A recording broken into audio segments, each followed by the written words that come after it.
aujourd'hui on se retrouve pour mes 10 bonnes lectures. Alors ça a été très compliqué de choisir, j'ai un peu pris au pif des dernières lectures que j'ai adorées, sauf les 3 derniers qui sont mon top 3 ever.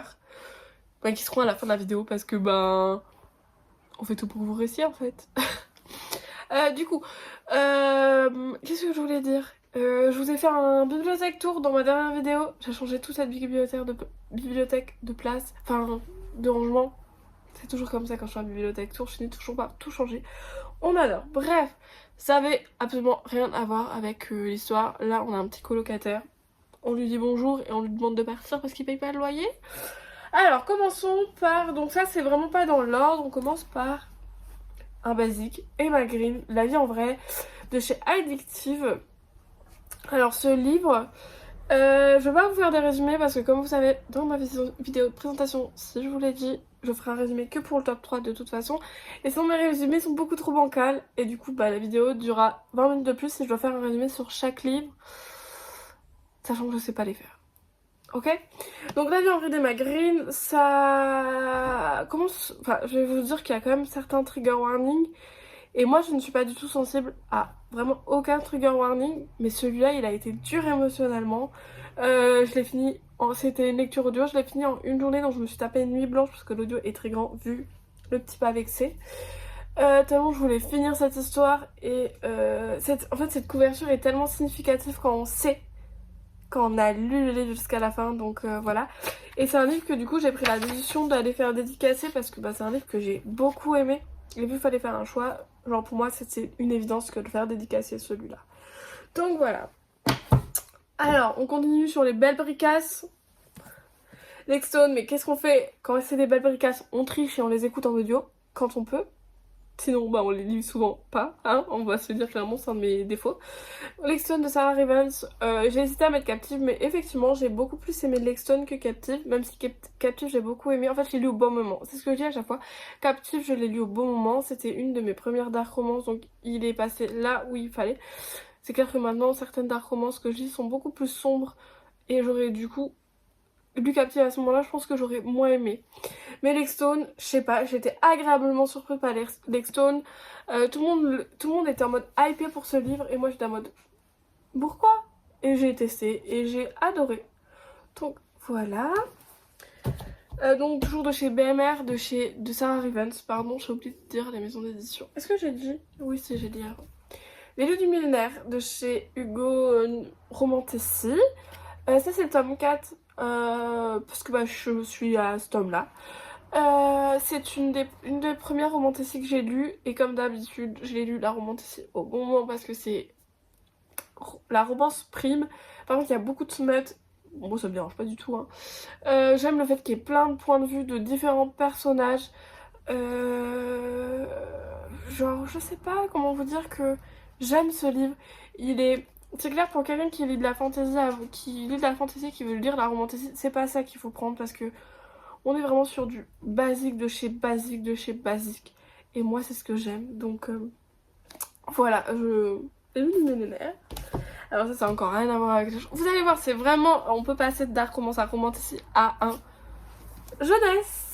Les mémoires de la forêt, j'ai lu que le tome 1 mais j'ai le tome 2 et le tome 3 dans ma palle en fait. Et je vais les faire dédicacer parce que vraiment ça a été une très très très agréable découverte de Michael Brun Arnaud. Brune, bref, vous avez compris. En fait c'est un jeunesse donc vraiment c'est écrit super grand, il a l'air gros mais en fait pas du tout. Moi qui lis lentement je l'ai lu en même pas 3 jours quoi. Et en fait, ce livre parle de la maladie d'Alzheimer. Parce que lui, il aimerait retrouver un livre qu'il... Enfin non, la fille qui l'a lu et qui sait plus. Oui, si, c'est ça.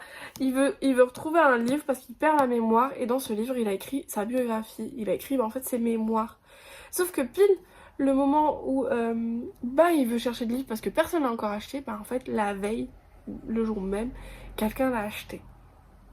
Donc ils vont partir à la chasse à ce livre pour l'aider à retrouver entre guillemets la mémoire, enfin lire ce qu'il a pu vivre, parce qu'il y a plein de trucs où il sait plus en fait. Donc c'est un, comme dit, résumé bancal, mais j'ai adoré, j'ai hâte de lire les autres tomes, sauf que je les lirai à la saison qu'il faut, parce que ça si je dis pas de bêtises c'est l'été. Et ben dans ma bibliothèque j'ai de l'automne et l'hiver. Là on arrive au printemps donc c'est plus trop la saison. Et en ce moment c'est vrai que j'aime bien lire des livres qui ont un rapport avec la saison où on est. Donc voilà, qui moi d'habitude n'était pas du tout sujette à ça. Et ben je le suis. Je crois que j'ai comment on dit, une écharpe dans le doigt. Oui, j'ai une écharpe dans le doigt.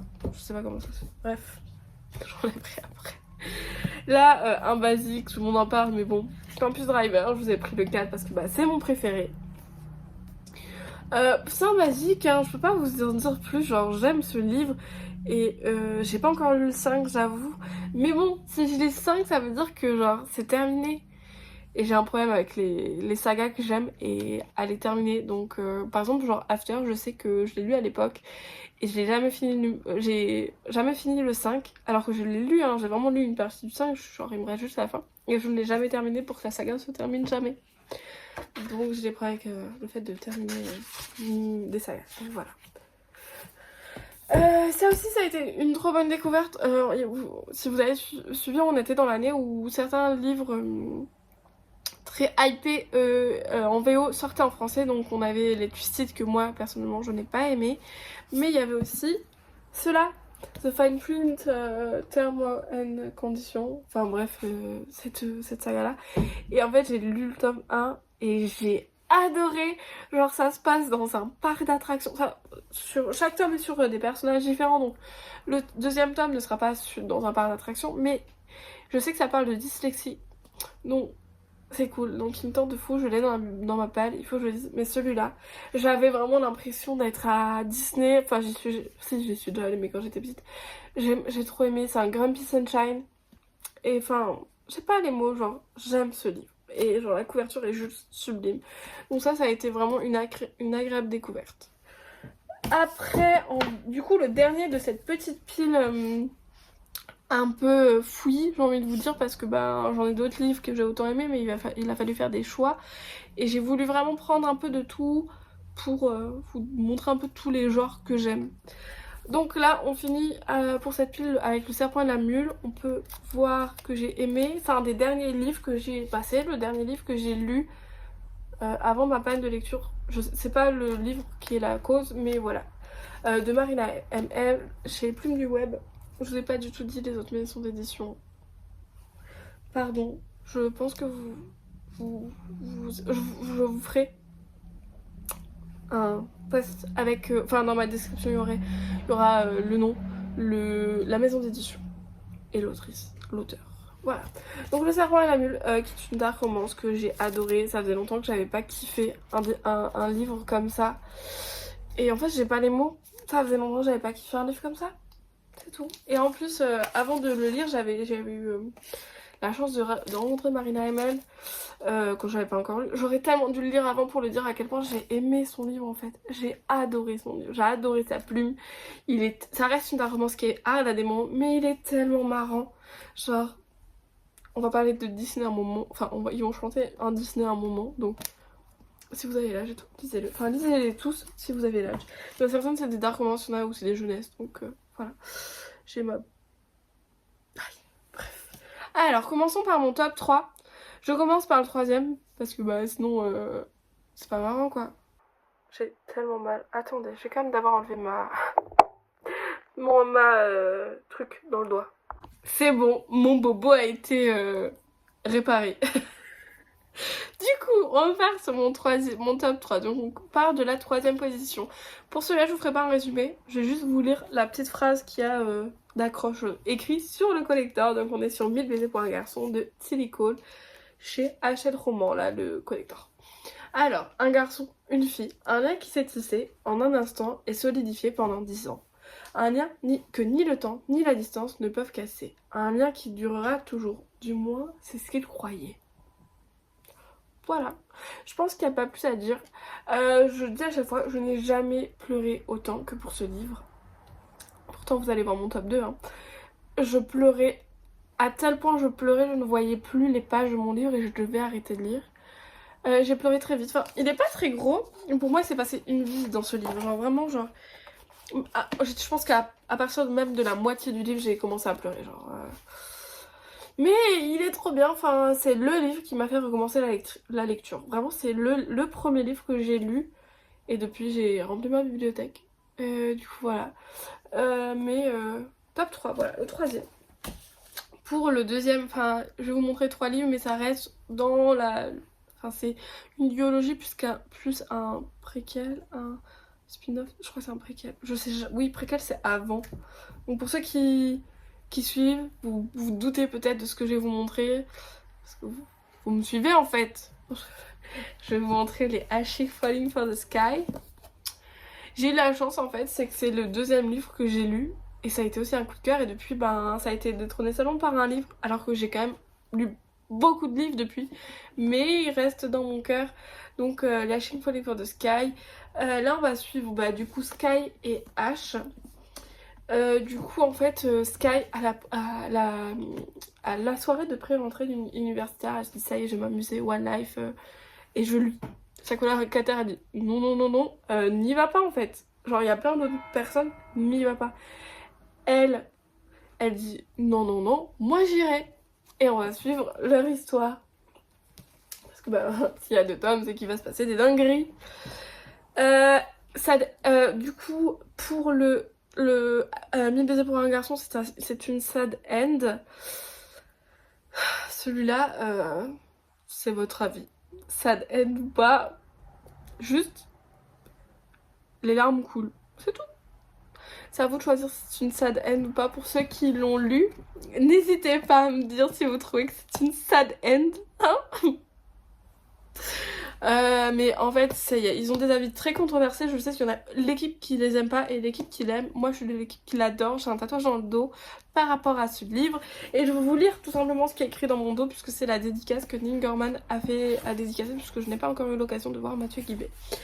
À trop se brûler les ailes, il n'arrivait plus à atteindre le ciel. Donc voilà ce qui est tatoué dans mon dos et que j'aime. Et dans la même vibe, Just Wanna Be Your Brother, qui est du coup, je pense, on appelle ça un préquel, c'est avant, donc c'est la relation entre Ash et Zack qui sont amis en fait. Et pour ceux qui ont lu les Hachi Falling for the Sky, bah voilà, celui-là vous savez ce qui se passe, vous savez l'histoire, vous savez que vous allez pleurer. Vous pleurez quand même. Vous pleurez quand même. Vraiment. Et pourtant j'ai beaucoup pleuré pour ces livres, mais j'ai pas autant pleuré que pour 1000 baisers pour un garçon. Mais c'est les premiers, d'ailleurs c'est le premier livre que j'ai annoté. Je trouve que ça va, j'ai été plutôt raisonnable. Mais effectivement, il m'a fait éprouver beaucoup de choses. Beaucoup de choses. Mais voilà. D'ailleurs, je crois qu'en plus, le dos, il est cassé. Non, il est pas cassé, il est juste un petit peu mieux. Donc voilà, et pour le dernier, pour ceux qui me suivent, genre c'est pas compliqué de savoir, vraiment pas compliqué du tout de savoir.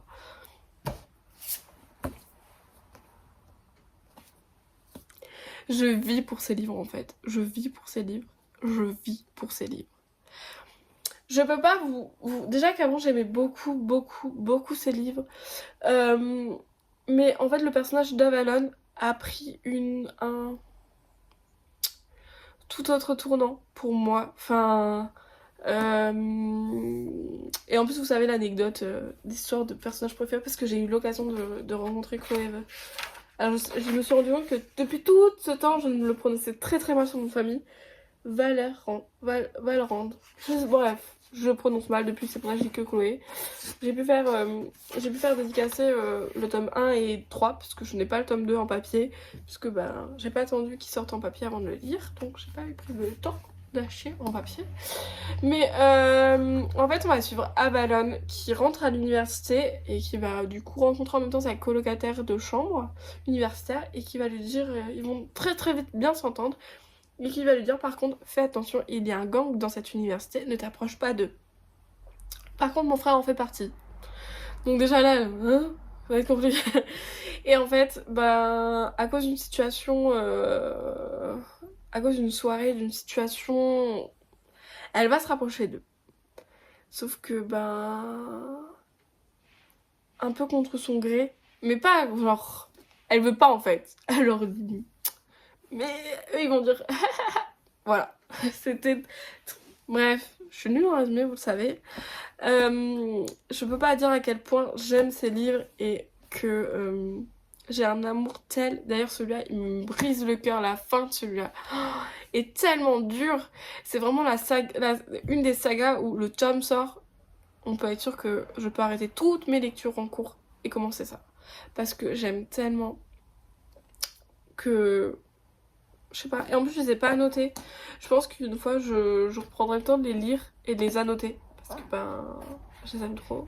Donc voilà, pour ceux qui savent pas, en fait, pour vous dire à quel point j'aime The Devil's Zone. Oui, effectivement, c'était la petite face cachée de ma bibliothèque. J'ai le présentoir des HarperCollins quand ils sont sortis en poche. Mais bon, moi j'ai des brochets de The Devil's Zone. Ouais, je pense qu'on peut finir la vidéo sur ce plan-là, pour mon amour pour The Devil's Zone. Et je vous souhaite une bonne journée, une bonne nuit pour ceux qui... Enfin, peu importe l'heure où... Voilà, bonne journée, bon week-end, etc. Et à la prochaine pour une prochaine vidéo en fait. Abonnez-vous, ce serait cool. Laissez des commentaires, dites-moi ce que vous en pensez. Parlez-moi de vos livres préférés. Écoutez-moi cette voiture qui fait un boucan pas possible. Et voilà.